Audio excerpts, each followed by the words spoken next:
और अब खबरों में आगे बात करते हैं, जहां पर यूपी सिपाही भर्ती परीक्षा पेपर लीक में एक बड़ा एक्शन यहां पर देखने को मिला, जहां पर परीक्षा कराने वाली कंपनी एजुटेस्ट ब्लैक लिस्ट हो चुकी है। एजुटेस्ट कंपनी को अब नहीं मिलेगा परीक्षा कराने का कोई भी काम। ब्लैक लिस्ट कंपनी के खिलाफ कानूनी कार्रवाई करने की तैयारी है। तो बड़ी खबर आपको बता दें, जहां पर परीक्षा कराने वाली कंपनी को ब्लैक लिस्ट कर दिया गया है।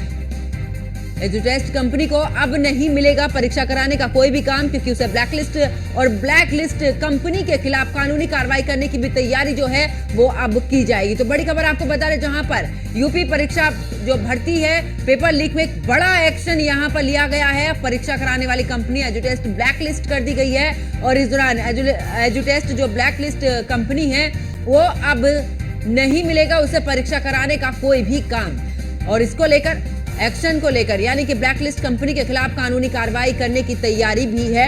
तो बड़ी खबर आपको बता रहे, जहां पर बता दें कि इस दौरान यूपी परीक्षा जो सिपाही भर्ती परीक्षा थी उसका पेपर लीक में एक बड़ा एक्शन यहां पर लिया गया है और परीक्षा कराने वाली जो कंपनी है एजुटेस्ट ब्लैकलिस्ट इस दौरान उसको कर दिया गया है और अब परीक्षा कराने का काम नहीं कर इस दौरान मिल पाएगा इस कंपनी को। और ऐसे में कंपनी के खिलाफ कानूनी कार्रवाई कराने की भी इस दौरान तैयारी। तो बड़ी खबर, जहां पर यूपी सिपाही भर्ती परीक्षा पेपर लीक का ये पूरा मामला है, जहां पर बता दें कि इस दौरान जो कंपनी एग्जाम कराती थी उसको ब्लैकलिस्ट कर दिया गया है, जिसमें से एजुटेस्ट वो कंपनी है जिसे ब्लैकलिस्ट किया गया है। इसके अलावा अगर बात करें तो अब कानूनी कार्रवाई भी इस कंपनी के खिलाफ की जाएगी। एजुटेस्ट कंपनी को अब नहीं मिलेगा इस दौरान एग्जाम दिलाने का काम जो है वो नहीं मिलेगा और ब्लैक लिस्ट जो ये कंपनी हुई है उसके खिलाफ कानूनी कार्रवाई भी की जाएगी।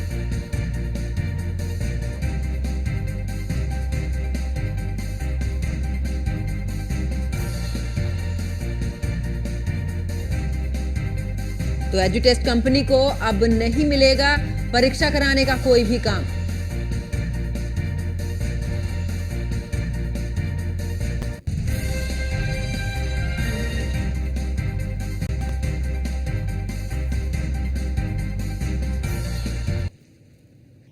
और ज्यादा जानकारी के लिए हमारे संवाददाता एसके वाजपेयी हमारे साथ में जुड़ चुके हैं। एसके, अगर बात करें, क्योंकि यूपी पुलिस की जो परीक्षा इस दौरान उसको लेकर पेपर लीक का मामला था, कंपनी को ब्लैकलिस्ट कर दिया गया, आगे क्या कुछ कार्रवाई की जा रही है?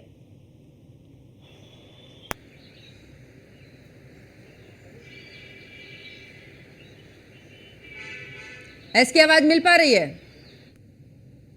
तो एक बार फिर से जुड़ने की कोशिश करेंगे। आपको बता दें कि इस दौरान परीक्षा कराने वाली जो कंपनी है एजुटेस्ट वो ब्लैक लिस्ट कर दी गई है और इस दौरान कंपनी के खिलाफ कानूनी कार्रवाई भी करने की अब तैयारी जो है वो की जा रही है, यानी कि एक बड़ी कानूनी कार्रवाई यहां पर ब्लैक लिस्ट कंपनी के खिलाफ कानूनी कार्रवाई करने की तैयारी। और अब इस ब्लैक लिस्ट कंपनी को परीक्षा कराने का काम नहीं मिलेगा। यूपी सिपाही भर्ती परीक्षा पेपर लीक में यह बड़ा एक्शन देखने को मिला है, जहां पर परीक्षा कराने वाली कंपनी एजुटेस्ट ब्लैक लिस्ट कर दी गई है। इतना ही नहीं, अगर बात करें तो एजुटेस्ट कंपनी को अब नहीं मिलेगा परीक्षा कराने का कोई भी काम और ऐसे में कानूनी कार्रवाई भी इस कंपनी के खिलाफ करने की तैयारी अब शुरू हो चुकी है। तो बड़ी खबर, जहां पर सिपाही भर्ती जो परीक्षा रही उसका पेपर लीक इस मामले को लेकर एक बड़ा एक्शन अब देखने को मिल रहा है, जहां पर परीक्षा कराने वाली कंपनी एजुटेस्ट ब्लैक लिस्ट कर दी गई है।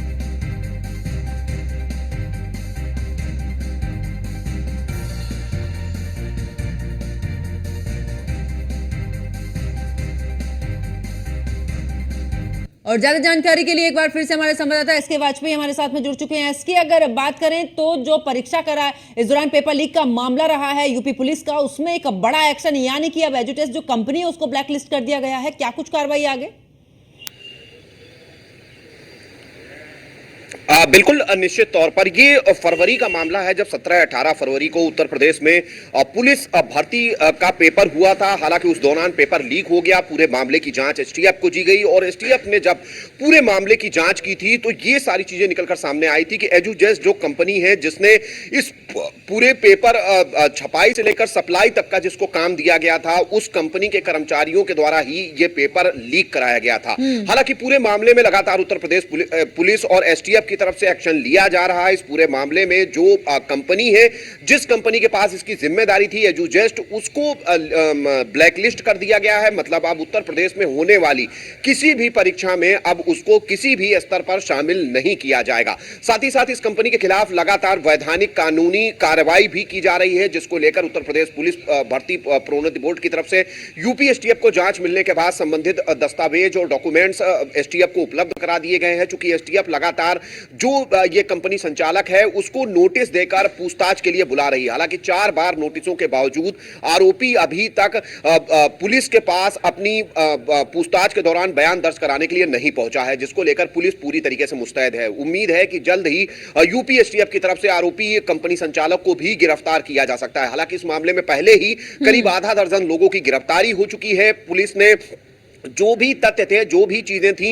उनको अलग अलग स्तर पर खोजबीन के बाद इन लोगों की गिरफ्तारी की है। पूरे मामले की गहनता से जांच चल रही है। हालांकि मुख्यमंत्री योगी आदित्यनाथ ने निर्देश भी दिए थे कि 6 महीने के अंदर इस परीक्षा को करा लिया जाए। संभवतः 24 या 25 जून को उत्तर प्रदेश पुलिस एवं प्रोन्नति भर्ती बोर्ड की तरफ से दोबारा से परीक्षाओं का ऐलान किया जा सकता है, क्योंकि 17-18 फरवरी वो तारीख थी जब ये परीक्षाएं हुई थी। उसके बाद पेपर लीक मामले में करीब 4 दिन बाद इस परीक्षा को रद्द कर दिया गया था। तो निश्चित तौर पर उन लाखों अभ्यर्थियों के लिए खुशखबरी भी 24-25 जून को उत्तर प्रदेश सरकार की तरफ से दी जा सकती है, जिसमें इस परीक्षा को कराने के लिए दोबारा से ऐलान किया जा सकता है। और कोशिश भी उत्तर प्रदेश सरकार की होगी कि जल्द से जल्द इस परीक्षा को कराकर अभ्यर्थियों को भर्ती दी जाए और जो भर्ती प्रक्रिया पहले रुक गई थी पेपर लीक की वजह से, उसको दोबारा से शुरू किया जाए। तो निश्चित तौर पर उत्तर प्रदेश पुलिस और सरकार की तरफ से बड़ा एक्शन एजुजस्ट कंपनी के खिलाफ लिया जा रहा है, जिसमें कंपनी को ब्लैकलिस्ट करने के साथ उसके खिलाफ वैधानिक कार्रवाई भी की जा रही है। और उसके अलावा जो कंपनी संचालक है उस पर भी